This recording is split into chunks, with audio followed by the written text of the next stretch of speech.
welcome to another amazing episode of Say It Online, where we help digital agency owners stop just randomly shouting into the void and start communicating meaningfully and effectively in this digital age.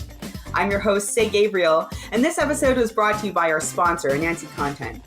If you're sick of conversion content being a huge pain in your agency's butt, especially websites, campaigns, etc., let's talk. With the smoothest content process ever, a team of unbelievably skilled and organized content strategists, and years of subcontracting experience, Anansi is looking to make your life as a digital agency owner unbelievably easier.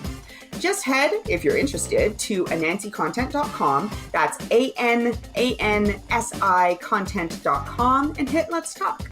And now, without further ado, here's our episode. Hello, everybody. So on this week's episode of Digital Agency Real Talk, my Chief of Ops, Celene Hogue, is joining me to talk about decision fatigue. So this is something we started talking about last time.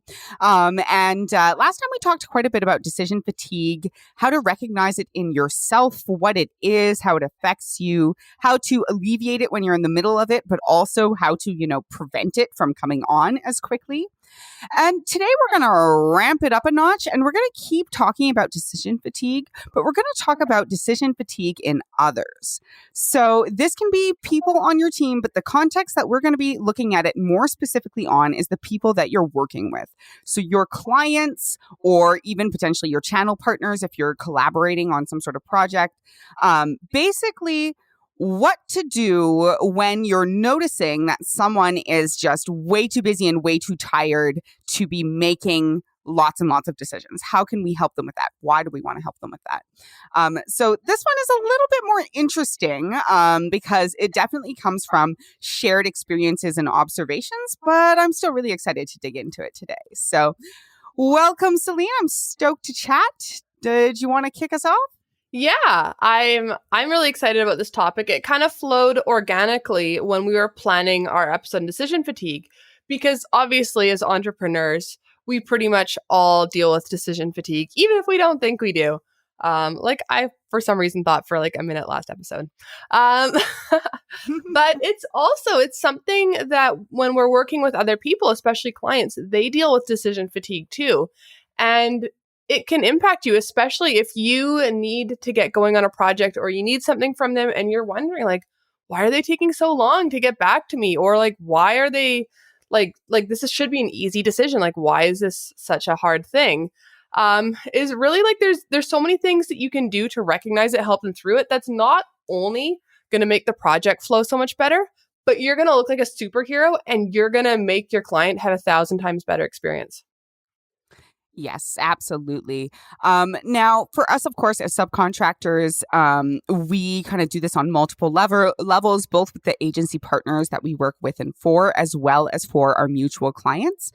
So if we use the term partner in here, I just want to make sure that you guys understand that that's the context that we're talking about, because we work, of course, with like multiple different levels, because we do a lot of white label, that is to say, anonymous subcontracting work. But how did this topic even come about? This is something that I noticed back in the day when I was just getting started. You can set up the most perfect project with the most perfect process, but in the end, you still need decisions to be made by other people, right? But often it's approval from clients, right? If you're working for another company or with another company or with other contractors, then there's this kind of back and forth of decisions to be made. And there's several aspects to this that I kind of came to realize would make a huge difference as to how successful the project was, and also basically kind of keep you more in control of the flow of things. And what I mean by that is you're not controlling like every response or every reaction that you're getting from other people. What you're really doing here, or what the goal is to do, is to make it as easy on the people that you work with as possible. If this is clients, you basically want to set them up in a circumstance where it's easiest for them to make decisions. Why? Because, well, quite honestly, just empathetically, as entrepreneurs and people, leaders in businesses, etc., the decision fatigue is real. We talked about this last time. Everyone's going through it, as Celene just said. And if you can ease some of that pressure off of them, then not only are they going to have an easier time, but that trust in you as a specialist is really going to grow because they're not going to see you as someone who's like consistently dumping hard decisions on them. Yeah, and it's funny because you think like, oh, they have fewer decisions. That means that they have less say in the project. It means they're less involved. It means they're less, they have less ownership of it. But really, like the fewer decisions they have, not only will they be happier, but you have more control over the outcome because you're not giving them an unlimited range of options to do. You're making sure that where they have to make decisions, it's where it counts. Yeah. The point is that people are people. And therefore, as people, we are all affected by our context. We're affected by what's going on around us. We're affected by the stuff that's going on in our personal life. The other thing is that we are all very, very busy. Now, we've talked a bit in other episodes, I know I certainly have, about kind of the cult of busy and this kind of almost addiction and status symbol of like having too much going on all the time. But the fact is that it is a reality for most people, whether you want to be there or not. And because of this, you'll probably hear when people are overwhelmingly busy or when they're tired. You can hear it in their voice if they're feeling tired. You hear it when they're just like, oh, yeah, okay, what are we working on again? Yeah. And what is most important for you as the service provider? Like this is, you are putting your heart and soul into this project a lot of the time, you, your team, the people you work with. And so it's very important for you. So things can really be top priority for you, but they really aren't always the same level of priority for other people because you have no idea what else is going on in their business and in their life. So this can just be really, really powerful. Okay, we've talked a lot about like why this is amazing. I will also say, Celene brought this up, projects move faster. And I just don't want to discount that because it's really, really awesome. Like keeping a project moving smoothly just makes such a huge difference, not just to kind of your bottom line, but to everyone's relative happiness level. And when decisions can be made quickly and easily, this just makes a huge difference. So let's move along here. So what are some of the strategies for helping clients that you've kind of observed over the years, Celene? I'm actually just going to back up to the part where you talk about projects moving faster because it totally hit me. The super relevant thing of how we ran projects when we first started to how we run projects now. And if you remember, like we did everything back and forth, getting client approvals and revisions at every single step. And projects, like the average project length was like 3 or 4 months. And then, yeah, I remember. I know those days. We like had a spreadsheet that like tracked project length to try and improve it because things would always take so long to hear back from the clients. And that, we'll talk about strategies later, but when we started implementing some of these things and had our new process, now our average project length is like 3 or 4 weeks. It's crazy. Like it's Yeah. And, I think a big thing for us was that back in the day, like for instance, we used to put together what we used to call a content strategy brief. And the first ones we put together were a report. And every single step of the way, we'd say, okay, give us your feedback. Tell us what you think of this. Tell us what you think of that. We'd hand it over. And we really thought that this was the best way to go because we thought people wanted to have control over every little piece of it and make decisions on every little piece. Well, let me tell you, if you give people more decisions to make, one of two things is going to happen. The first one is that they're going to make all of those decisions. And quite frankly, if you are a specialist in your field, a lot of these decisions aren't really the client really isn't the best person to make them. Like you might say, oh, do you like this one or what does that look like? And that's great. Like you do need client feedback at certain points through the process. But when it comes to an area of expertise that, you know best on, you don't necessarily want them making a decision just because you asked them to make a decision, right? Like people take that seriously. They're like, oh, okay, I need to pick this. I need to weigh this, etc. But their decision may not be what's best for them or for their project because they're hiring you because you are the person with that expertise who is qualified to make those decisions. The other thing that might happen is they might get overwhelmed at the amount of things that they need to pick and disappear for a while, or just keep putting it off and not getting back to it. Or share it with all their friends and family and employees and 10 million people and get all their input. Yeah. Oh, yes. That never happens. That too. Not like we've been there before or anything. So the most important part of helping people with decision fatigue, but also helping projects go faster and smoother, in my experience, is actually deciding, okay, which decisions are critical for them to make and which decisions can we just make and ask them for their approval. And in the end, this like written report we used to do, we shifted it to a presentation. We eased into it by explaining to them and giving them context for each thing. And instead of asking them, okay, should this be this, or what do you want? We just say, okay, here's what we found. Here's what we think in our professional opinion. Let us know if you disagree. If something's calling out to you and being like, no, this is really off base, etc., then let us know. And so instead of asking for approval on everything, we started to do more checking in and educating. And what we found is that people love it. Like clients just absolutely love it. Right? Same thing, when it comes to, more of our colleagues on a logistical level that we're working with, our agency partners. Instead of being like, okay, when's a good time for this to be due, et cetera, okay, you can present them, whether it's due dates, whether it is steps in the process, right? We have other episodes about process. If you don't have kind of a high level process that you follow every time, definitely check out that episode because that's really important for removing decision fatigue from both you and the people you're working with. But, let's say you do have a good process, you're moving forward with this, setting it up so that they can just basically trust you and go ahead and let you know if something's off base, and then setting up enough of those so that you can tell if something's going off base early, but not so many that you can't move forward. This is something that we consistently do is we try to ask ourselves, how can we move forward on this and present you with something to just basically like approve or give feedback on, rather than asking you to prepare something and having us, go through it or clean it up or something like that. And that has been just such a powerful shift for us.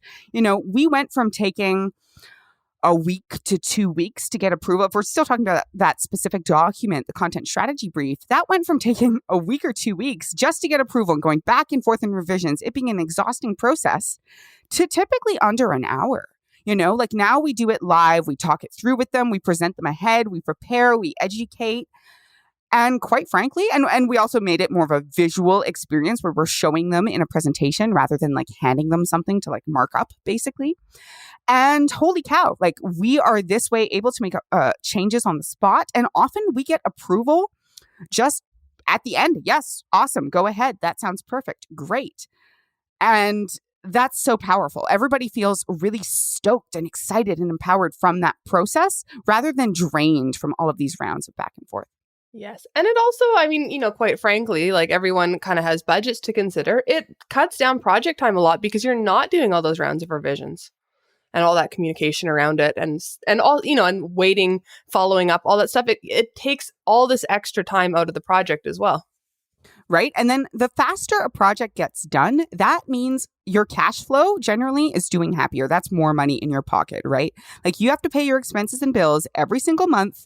And sometimes it's like, okay, great, we're making progress on this project. But if a project stretches out, that's costing everybody more money. That's less time before you can start to execute, before you can start to iterate, before you can start to grow and improve upon it, because you're too busy being stuck in this kind of back and forth on stuff that may not even really matter.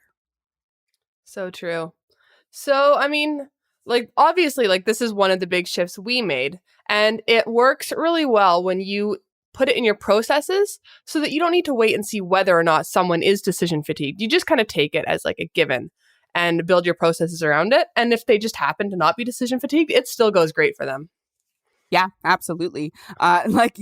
Show me somebody who is, working hard within a business and I will pretty much be able to show you someone who has to make a lot of decisions. Even if they're not decision fatigued in that exact moment, we have to make a lot of decisions. And generally, when you start to get to the level where you are not just the hands doing the work, but also, the brain doing the strategy, whatever your area of expertise is, well, heck, that congratulations. You have the capacity to make a lot of those decisions, right? And save some people some time. Yeah. So what other strategies do we have down there, Celene? So one of the big things that, we're starting to implement more and more is getting permission ahead of time to handle certain things instead of waiting until something is late or overdue and not being able to get a hold of them. For example, like if we are sending drafts to the client and we're waiting on the partner to approve the drafts, maybe one of the things that we could do would be like, hey, if you're really busy, like, let me know and I can contact the client. Or, if you trust my work, we can bypass this stage entirely and we can just send the drafts directly to the client so you don't need to worry about it. Yeah, absolutely. This is something that works really well when people go dark as well. If you have a client that you're waiting on for something and they're not responding, it can be very helpful to just give them just a clear set of alternatives, So there's the example that Celene gave where it's like, okay, well, you need approval from someone before you send something out to a client, and you're not hearing back from them. You can address that in advance and let them know, okay, so if I don't hear from you, what are my options? Here's some stuff that I can do. But let's say you haven't thought to work it out in advance, you can still lay that out in an email. And often what this looks like is, okay, so we're waiting on you for this. Let's say you're waiting on some, let's say it's, once again, it's a website project and you're waiting on drafts, and you're waiting to get started on drafts until the client gets you something. If it's been 2 or 3 weeks and you've followed up, hopefully it hasn't gotten that long, but you followed up a few times, you haven't heard back. You can always send an email that says something that just lets them know what the next steps are. So you're like, okay, I followed up this many times. I haven't heard from you. We can't move forward. And also I'm concerned about losing momentum. So just so you know, I'm giving you until this Friday, this date, this time to give me the things, or else we're going to put your project on hold. And this is what that looks like. It'll be at least 2 weeks notice to start back up again. If you want to message me back and chat about this and think that you need more time, let me know within the next day. Right now, that's more of a hard line. Let's say you've been waiting a long time and ready to put something on hold, but that approach can be modified in a lot of different ways. Another way you could go about something like that is you could say, I am going to wait until Friday. And then if I don't hear from you, I perceive I have enough to start writing. So I am going to write based on what I have, or we are going to write based on what we have. However, if you want that information to be included after that date, it's going to be an extra charge, or here's going to be here's what the process is going to be, or something like that. Very good to do this stuff in writing. And just remember, this isn't necessarily about punishing or being angry or being, what the heck, you didn't get that thing to me. It's actually about just being clear what's going on, clear what's going to happen if you don't get what it is that you're waiting for, or clear the way that you're going to proceed. It's setting clear boundaries. It's setting the guide rails, right? And even though this might be a bit scary sometimes, we're afraid of losing business and afraid of this, this can actually be very, very helpful for everyone involved. Number one is because you don't necessarily have to be threatening them with putting their project on hold or something like that. You can be giving alternative solutions. But number two is that there's no wondering. On their end, they're not thinking, oh no, that thing, well, I haven't heard from them. It doesn't seem very important. I have this other thing that's more important. I'm going to do that first. And on your end, you're not just sitting around twiddling your thumbs, getting more and more frustrated until all of a sudden there's this kind of resentment build up in the project, or if not outright resentment, then you've just lost momentum because you've been stuck in this endless cycle of following up rather than actually moving forward. Yeah. And sorry. No, I'm done. Go ahead. Oh, I was going to say another kind of funny psychological thing from that. People are always really worried about upsetting the client when they set boundaries, or, it's a scary thing to do. It's not quite confrontation, but getting closer, edging closer to that. And people are worried about how it'll reflect on them and affect the relationship. But oftentimes what happens is they're actually more respected and trusted as an authority because it shows confidence. And I mean, even like in the schoolyard, like the kid who's like, oh, I'm so cool and confident, I can set boundaries. Like everyone wants to be their friend versus the kid who's like, oh, I want to be your friend, is kind of like needy and well, and you know, like, and is so helpful and offers to do everything for everyone because they want to be a really good friend. Unfortunately, they end up being like the kid that nobody like is clamoring to be friends with because they're not like inaccessible and confident. I know it's like it's a weird psychological phenomenon, but it works in business too. Is if you're that person who's always trying to do this and that and this and that and it's like, oh, please, you know, being really polite and stuff. There's actually, for whatever reason, there's less respect than the confident boundary setting. People actually trust you more and want to work with you more. Yeah, totally. We humans are weird, contrary creatures, eh? So another strategy that's really effective, and this one, you know, works really well within the team as well. I mean, all of these, I think, can be adapted both for supporting people internally as well as, you know, potentially channel partnerships as well as clients.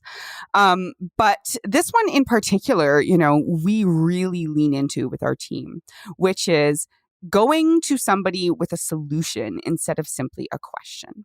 So what I mean by this is, let's say, you know, I am working with a client and we come up against something and I'm just like, oh, okay, that could be a potential issue. I'd better ask, you know, somebody on the team about it, or ask, you know, the partner that we're working with about it. Rather than just kind of coming to the table and being like, okay, so I see this potential issue. I have this question. Let's talk about it. Coming and saying, okay, I have this potential question or issue. Here's how I'd like to handle it. That can be such a beautiful and powerful thing. And when my team comes to me with, this is something I actually request quite a bit that my team just implement when they come to me. It is just so comforting, because the moment, you know, as a boss, the moment someone comes to me with a question, I need to answer it. I'm like, okay, what are we going to do about this? Okay, we're going to solve it. And if it's near the end of the day or something, I'm feeling decision fatigued, that has this little kind of like spike of stress that comes with it. And I mean, is it the end of the world? No. But when someone comes to me and they're like, okay, I have this question, let's solve it. Here's what I think we should do. That spike of kind of like stress and, oh my gosh, actually turns into excitement a lot of the time. It's like, oh, okay. And then, you know, sometimes you might have to workshop their suggestion or etc. But all of a sudden, it's not on me to start from scratch and pull an answer out of the air. So if you kind of flip that, you know, this is a gift that you can give the people that you work with, and your clients as well. If you come to them and say, okay, here's this challenge that I observed, or here's this question that I have, here's how I'd like to handle it, then once again, you are reestablishing yourself as an expert, or at the very least, someone who is not adding to their stress level, you know. And even if then you need to do some back and forth, or the solution that you present doesn't work, often it creates a really, really strong bouncing off point for you guys to work together and come up with something that's really creative and awesome. Or alternatively, sometimes the answer is like relatively simple, and it makes it so it's just a blip and a moment rather than, you know, potentially a 5 or 10 minute conversation, which once again means things move faster, you keep momentum, etc. Yeah, and my favorite part about this, as someone who's, you know, often the one coming to you or someone else with solutions, is you have control. Again, you have control over the outcome. You can present the solution you want instead of asking that open-ended question and having absolutely, you know, and then you're giving them the say. You have absolutely no say in what solution they come up with. And whatever it is, it might not be ideal for you. So not only are you solving that problem for your client, but you're making sure that you stay in control of your project. Yeah. And I know this is something that we have brought up a few times, is this idea of staying in control of your project. And what I mean by that, and what we mean by that, is not that you're controlling literally every detail of what's going on, but rather you're in control of the experience. You know, something that Pia Silva, one of our first guests here on this podcast, really says is be the guardrails for your client, right? What does that mean? That means is that if they're on a roller coaster, which often marketing and growth can feel like a roller coaster, you are the thing that's really keeping them secure. You are the guardrails that are keeping them on that line. And if you can set up so that they can, see where the loop-de-loops are and things are coming and know that you're keeping them safe and buckled in, that is an amazing feeling. So when we say in control, that's not to say that, there are never any things that like pop up that you're not expecting, or that you need to, personally be in charge of and hold tight to every single step of the project.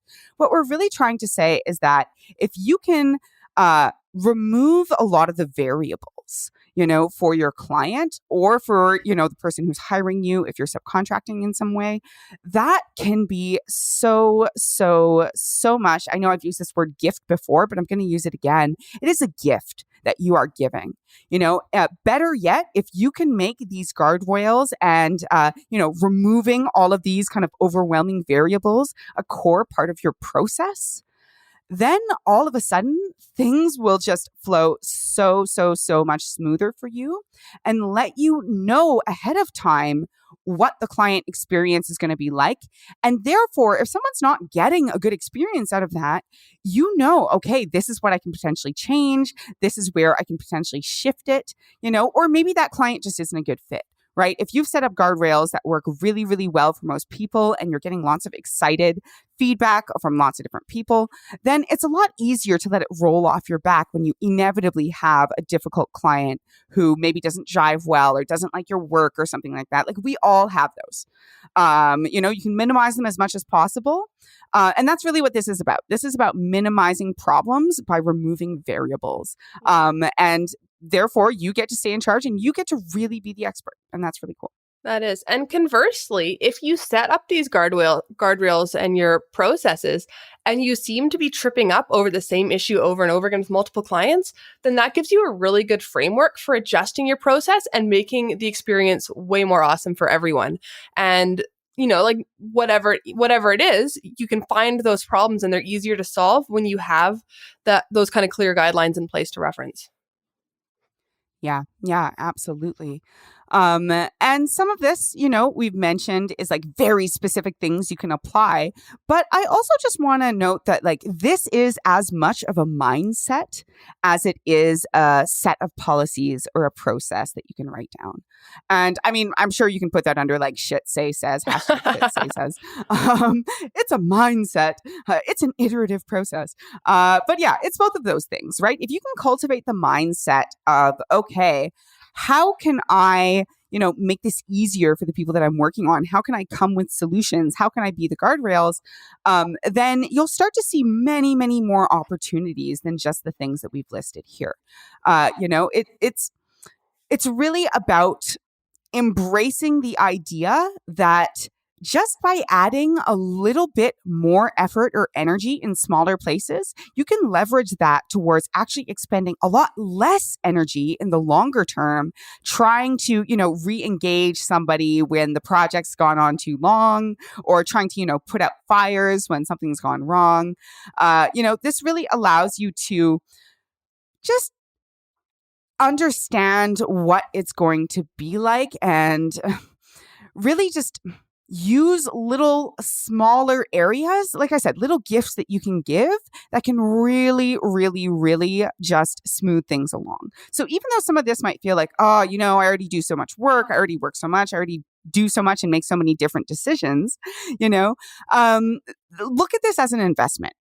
This kind of work is an investment towards greater ease and greater profit, to be honest, on your projects as well. So true. And as you do it more and more and you get used to that kind of following those same guardrails, you're not really making any decisions anymore because it's one of those things that's built into what you always do. And so it's a non-decision. You're actually removing decisions from your plate. Yeah. So what happens, Celene, when you are stuck in a situation that is, you are decision fatigued and kind of struggling to make decisions, and also working with somebody who is decision fatigued and struggling to make decisions? How would you navigate something like that? Burn it all down and run away. I'm just kidding. It might feel like that. This kind of goes back to last episode. If you're dealing with yourself, of your strategies for it. But I think one of the things that can really help is just taking that step back and thinking like, what are the things that are the priorities that I need to focus on? Like sometimes when it feels that you have so many overwhelming decisions or things floating around in your head, when you actually like list them out or take some time to think about them, a lot of them just really aren't that important. And you can kind of let those ones go and focus on the main things. I know, especially when you're working with clients who have so much decision fatigue, sometimes you put like, 3 or 4 things in an email that are different questions that you need their answers for. And you get the response. And it turns out they answer like 2 of the 4 questions. And it's the 2 that you basically already knew the answer to anyway, the low hanging fruit. And then the stuff that you really, really wanted to hear back from, they just ignored because they're also decision fatigued. And then you're frustrated. It is not a good situation. So I think like prioritizing is a really big one. And, or, doing it, like breaking it up in chunks. I know one of the things that we've implemented for over a year now that is amazing is doing everything live on call and then sending the email recap of any sort of decisions or action items. So one thing that this is really good for, especially, if you mentioned if as the owner, you're decision fatigued and the client is it's hard to procrastinate on both levels. It provides that accountability. There's that meeting booked that you guys are going to approve this or talk about that, and nobody's getting out of it. I guess you could cancel, but it kind of provides an extra level of accountability. And we're kind of like I'm getting to the stage in my head where people are kind of on that burnout end of things. But if you have just a quick email that recaps everything that was decided on, then it's in writing for future. So people don't really forget what happened. It's hard, then they have, if there's something you need from them, they have that specific list that they can later follow if there was something that couldn't be done live on the call. Yeah, agreed. So just to kind of recap and reflect that back.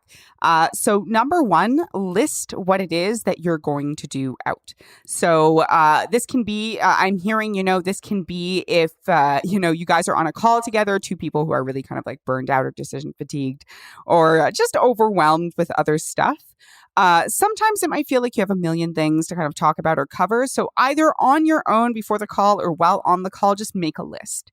And often, and I've definitely seen this many times before, so I totally agree with you, Celene, the act itself of making a list can actually remove a lot of this stuff bouncing around your head, because in your head, it felt like 8 million things, but you write it down and maybe it's like 5 and like 2 of them aren't as important, which is also what I'm hearing as step 2 is prioritize. So if you don't have the brain power to do everything, figure out what you can do or what you need to do and just get that out of the way and let some other stuff go. I'm also hearing doing it live. Often the energy of talking to someone and being on a call and going through this process can kind of carry you through. Also, I'm a huge fan of constraints, and this isn't something you brought up, Celene, but I've often found, for real talk in this, that when we're on a call together and we only have half an hour or we only have 45 minutes or an hour or whatever the amount of time is to cover things, it's a lot easier sometimes to just be like, bam, bam, bam. Okay, what action item do we need for this? This is what we're going to do. And then just writing it down and sending it over afterwards. If you're extremely tired, you may not want to do kind of a point by point, huge, extensive recap, but at the very least, just write down the key points that you came out of it with and who is doing what for when. And that alone can be really great because when you're emailing back and forth, sometimes it feels like you're making the same decision. This isn't something we talked about last time, but it's something that comes into my head now. Is a really important thing to consider around decision fatigue is how many times you're making the same decision.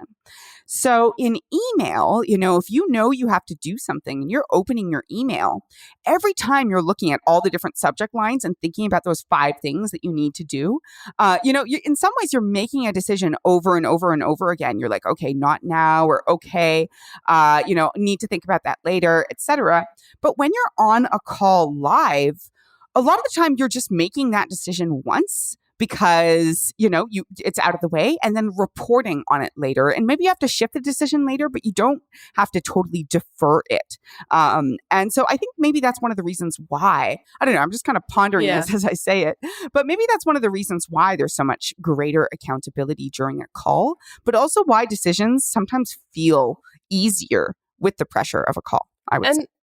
And sometimes they're just, it's not even so much the pressure. It's just that, like you said, the inability to procrastinate. I think a really good recent example is, every quarter I have a call with our accountant, and sometimes she'll email me things and she'll want this or want that. And it's not that it takes a long time, but I'll have to look it up and I'll have to take time out of whatever's already working on. And then again, you're making that decision over and over again to not yet, it's on your mind, even if it's a small thing, or sometimes it's like 7 or 8 small things. But when she's on the call, she has her bullet list of things she needs from me, whether it be like she's not sure what this expense was for, or she wants to know about what's happening next quarter, whatever it is. She has her big list and she's like, okay, this, go. Like, she just bangs through the list, and I'm like, yes, no, let me and then if there's something I can't or I'm not sure of on the call, I can make a list of a couple things to look up immediately after, but it's so much quicker and easier because it's like I don't know what game show it is, where there's all the questions and you're like, yes, like answering them all really quickly. But it gets done so fast. And if she had emailed me that huge list of things, it would be forever before I got back to her because there's just so many, it's a big list, but on the call, it just doesn't seem that bad. Yeah. That's a really great story, Celene. Thanks for sharing. It's kind of like this weird magical thing. This works too. Is the idea, I think we talked about this last time we were talking about personal decision fatigue, but I think that's the same thing that makes the issues list process, like the issues and topics list process, so powerful, and sometimes I'll do this as well, in a client project. Now, of course, I don't touch very many of them anymore, but the strategists still report back on doing this as well, is when people are bringing kind of more things to the table and things to talk about and things to kind of like wrestle with, just deferring them appropriately to a call. So this could be in the case of clients, if there's like extra stuff that they want to add, they kind of need to make decisions on, or you need to make decisions on, or you're down to do it, but it'll be a whole other conversation. Just writing it down on a phase 2 list and having a wrap up call at the end of the project where you discuss some potential phase 2 stuff, right? Or like weekly lists or things like that. We have weekly meetings with our agency partners, and we'll add stuff to the list, and then we'll come and we'll have questions and often sometimes answers, and you get that rapid fire feel, whereas the email, like going through the email back and forth, like that's really exhausting. If you're tempted to send off an email, ask yourself, do we have a meeting coming up where I could add this to a list and we could just talk about it there? Because guaranteed that will be less, almost always, less pressure on you and less pressure on them to be able to talk about it in that situation. So true.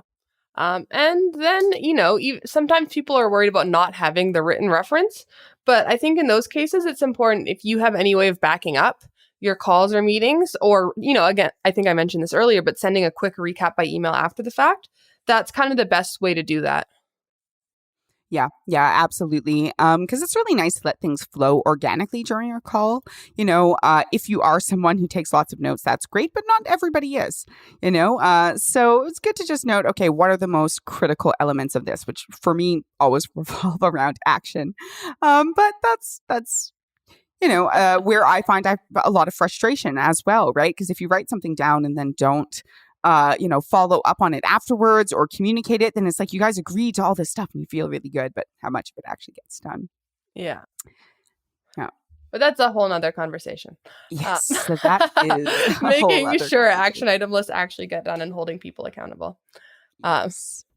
So one thing that you mentioned earlier, Celene, that we haven't talked about too much, is what if it's not obvious if someone is, feeling kind of burnt out or going through decision fatigue?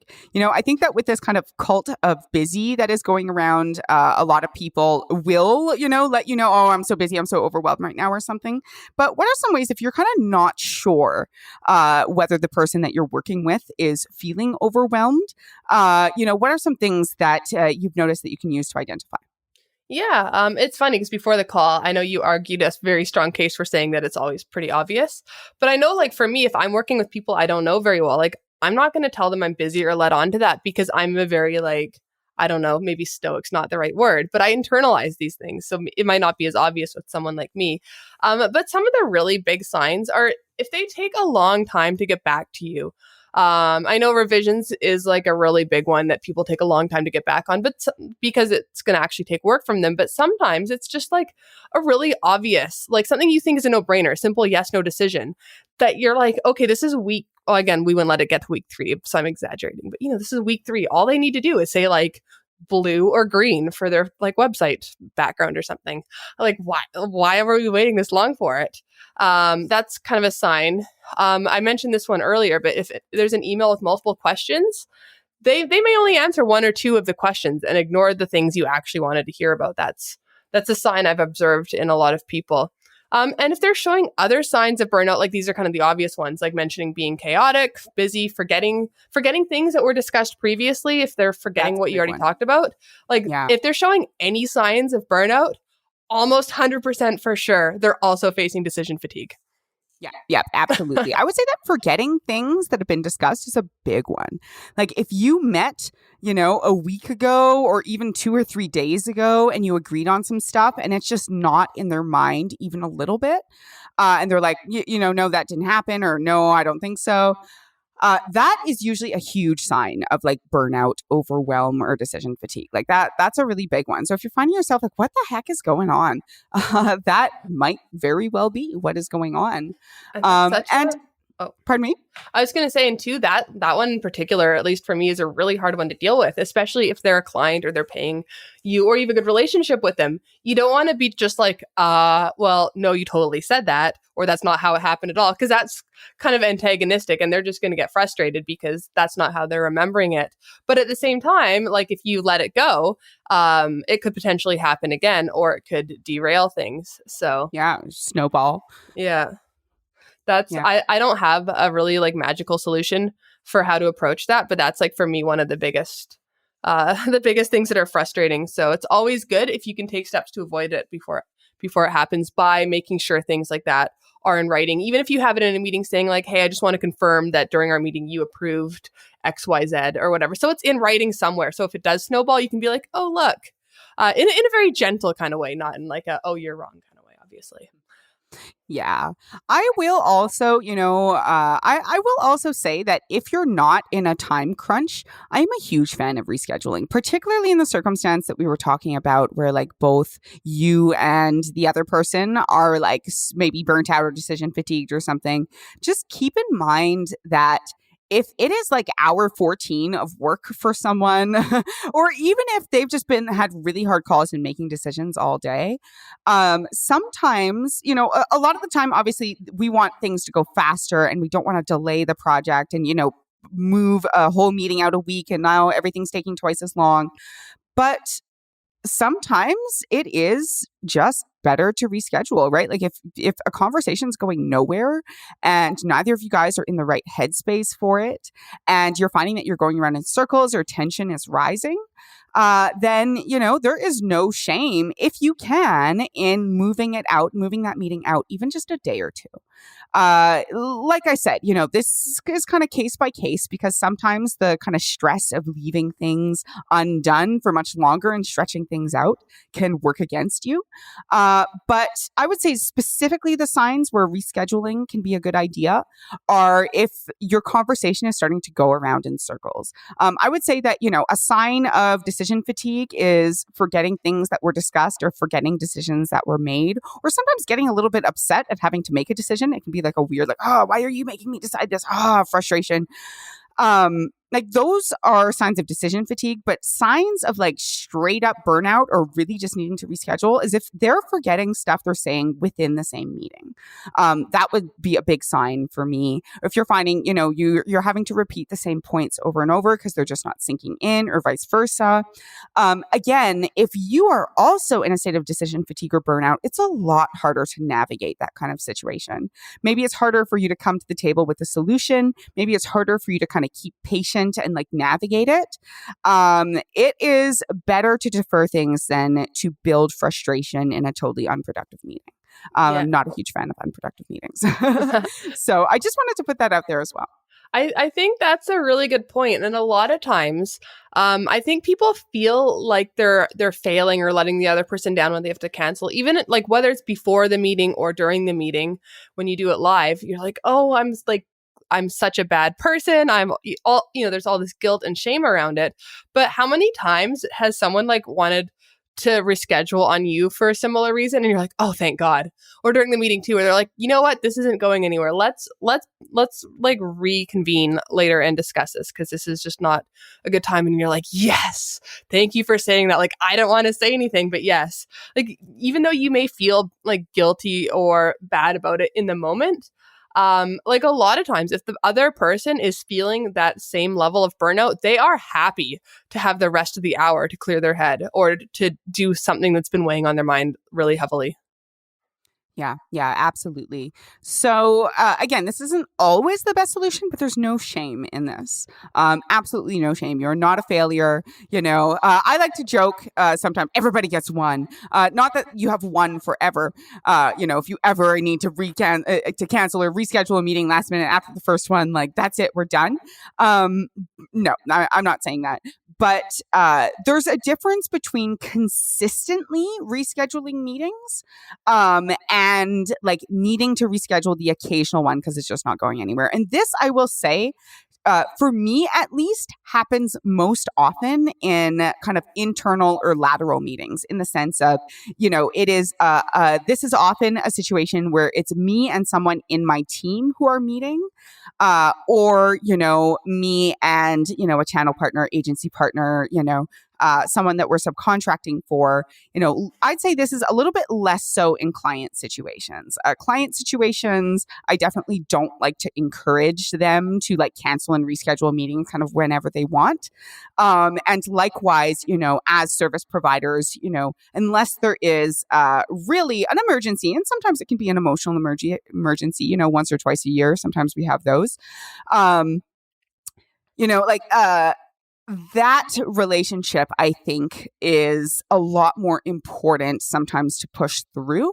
But even then, there's no shame occasionally if that needs to happen. I will say, though, that for us, this is quite often people that I have the leeway to reschedule with more. Where you have some stuff to figure out between the two of you or the three of you or et cetera. Again, this tends to work better when it's like fewer people in the call. But there's more opportunity to do so because you really want to be doing your best work together. Does that make sense, Celene? No, that makes total sense. And that's a really good point about client meetings. In particular, almost no matter how you're feeling, like never, ever, ever, ever, ever cancel and reschedule a meeting. If it's a client you've been trying for 3 weeks to get on a call, and this is the first time you finally got them to commit, that's like what you really want to push through. Yeah, because otherwise, they might take that as permission to just keep canceling and not showing up. And of course, it might take 3 or 4 weeks to get them on the books again, which is like, oh, frustrating. I'm mostly kidding, but that's a scenario in which you'd want to avoid it as much as possible. Yeah, totally. All right. Any other solutions or other kind of approaches or considerations that you wanted to mention on this topic, Celene? I think those are my big ones that, for me and not just for me, but for our team, because I don't work directly with clients. I get this all like vicariously through everyone coming to me and talking about it, and through, how we end up solving things together. But those are kind of the biggest strategies that work the most. One thing I don't think I did mention, I know you mentioned like setting deadlines for, like I need you to review this by X date or whatever it is, a deadline, but also including that, if I don't hear back from you by that date, it'll be considered approved and move forward. Depending on the client and whether it's in your policies or it's how you work, but having that ability to always move forward can be really helpful. Yeah, absolutely. And in that, I usually leave the opportunity for them to get back to me. If something's not going to work for them or et cetera, I always say, please reply, hit reply if you want to talk about this further, or if, this doesn't work for you or something like that. So you can give them the opportunity to engage. But if you're working with somebody and, you're giving them a clear deadline, clear expectations, and clear kind of, consequences kind of puts a negative context on it. But, a clear description of what's going to happen next if you don't hear from them, that is I mean, that's actually really affirming, I find. If they don't get back to you at all and they can't even be bothered to kind of read or respond and you don't know what's going on for them or there's nothing special going on for them, like that's a pretty big red flag. Definitely. Yeah. And I mean, sometimes if they do have a lot of stuff going on and that, like, to the point that they can't even send a simple response, like, that's fine. Then that's why we set the guardrails. That's why we say, we'll approve it by this time. If you don't have time, here you can just do nothing. That is an option. Yeah, but sometimes, like, I've been in this situation too, where I'm like, I'm secretly relieved because I haven't been like this chaotic in a long time, probably since before working at Anansi, but there are points where I in my life where I've been so, like, especially when I was in school, burnt out and overwhelmed by stress that, like, I couldn't even respond to an email like that, but I was relieved that stuff was still happening without me when I couldn't be there to approve stuff. Yeah, totally. Awesome. Okay, so I'm just going to do a little bit of a recap here. Just going to take it a little bit from the top. So decision fatigue is real. It's directly tied to things like burnout and overwhelm. And although it's really important to manage it in yourself, there's also some really amazing stuff that you can do to help manage it in other people, both as kind of more of an emergency measure or our favorite as a preventative measure, because it really, like, positions you as the expert and the specialist. It actually helps build trust. It helps you be the guardrails, as P.S. Silva would say, for your clients, and really just helps things move along much quicker and smoother. It also allows you to iterate over time, understand where people tend to kind of lose their way or fall off, the tracks, and help you understand where you need potentially another guardrail or something else in place to help navigate that in the future. This can also be very, very soothing. It's like a gift that you're giving, whether it's to the person you're working with, the person you're working for, or the client that you're working with. You can do a lot towards building trust and easing their mind by setting up some basic either processes or really just adopting a mindset of helping them avoid and alleviate decision fatigue. So some of the strategies and solutions that you can do for that include, getting permission ahead of time to handle certain things or talking about what's going to happen if that person doesn't have time to respond. Just setting up those expectations ahead of time can be really powerful. Coming to the person who has decision fatigue or overwhelm or burnout or et cetera with solutions instead of just questions. Sometimes you can present the question and then just say, here's the solution that I was thinking of. What do you think? You can set clear kind of boundaries, usually in writing, around when stuff is due, what exactly you need, and this is the important part, what's going to happen if you don't receive it. Is the project going to be put on hold? Is it going to be considered approved? What does that look like? And usually providing them a means to respond and let you know if, you can modify those boundaries a little bit if they need it. Another strategy is doing things live. So for whatever reason, we have not done the research to back this up, but definitely from years and years and years and literally hundreds of client projects, I have seen this be the case. In fact, we modified our whole process around it, is making sure that for whatever reason, it's easier to make decisions live on a call rather than over email. And usually, the constraints of time help this move more quickly. So presenting things for approval as opposed to asking for feedback can be really good. Checking in as opposed to asking people to rip things apart, and doing things live with a written recap as opposed to just sending them off into the abyss via email and potentially waiting indefinitely to get something back. And of course, if you need to, rescheduling meetings is okay, especially if it's more internal meetings rather than client meetings. We don't want to push those projects out much longer if we can avoid it. And really just not being too hard on yourself, adopting this mindset of forgiveness for yourself and forgiveness in other people, because we got a lot going on, a lot of us, and it can be really overwhelming. And being compassionate, empathetic to the fact that we are human. We do get burnt out. We do, making decisions is a finite resource. We do what we can to support each other through it. So Anything well I said. forgot? Oh, sorry. What was that? I was saying that's so well said. I don't think you forgot anything at all. I think that was perfect. Awesome.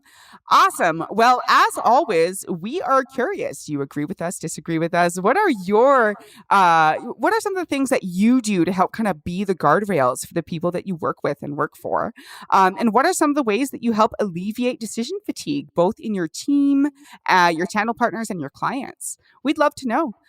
So shoot us an email. You can email Celene or I directly at say@anansicontent.com or Celene, CELENE at anansicontent.com. Go on our website, drop us a line in the contact form, comment, like all that fun stuff. We'd love to hear from you. But until next time, I hope you guys have a great day. And that does it for another amazing episode of the Say It Online podcast. Join us next week. And don't forget to like and subscribe, whether it's iTunes, whatever your favorite podcast player is. It is always, always appreciated. It really makes a difference for us. It helps us get this word out to more people. As always, this episode was brought to you by our sponsor and Say's own business, Anansi Content. If you're a digital agency owner and you're still wasting too much time chasing down content that maybe isn't even all that great, let's talk. We've spent years working on the best process for selling, planning, and delivering amazing conversion content for your client projects. Better yet, we moosh our process to yours so that your client and you have a seamless and amazing experience the entire time through. If you're interested, just go to our website. That's www.anansicontent.com. That's ANANSI content.com. And just click Let's Talk.